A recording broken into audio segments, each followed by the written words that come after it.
Sa ibong kan pagrahay kan panahon, mantinidong nasa evacuation centers ang maabot 4,000 na persona o lampas 900 na pamilya. Epekto pa manliwat kan mayong patod na pag-uran kan mga nakaaging aldaw.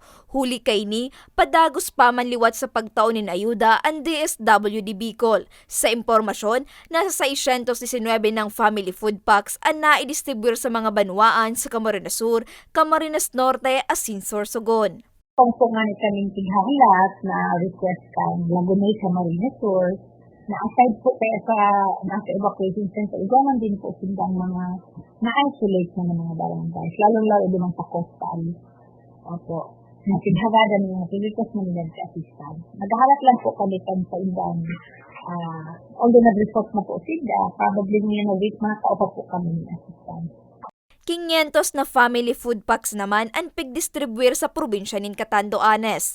Mientras tanto, dagos man pigbiklad kan opisyal na may mga nakahanda pa sindang food packs in kaso dai pa makabalikan mga nag-ebakwar sa indang mga residensya. Remedy command po gabot rin nagbikan, continuous pa rin po ang tambayang monitoring ang status ng mga sa na probinsya sa atin na naapektuhan ang pagbaha, lalo na rin yung mga na-displaced na family.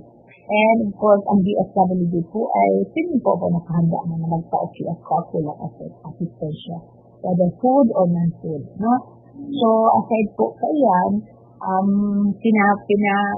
gusto niyo po na sisinipo pa rin ipasabot sa at sa po yung mga komunidad na pwede po pa rin sila maghanda. No?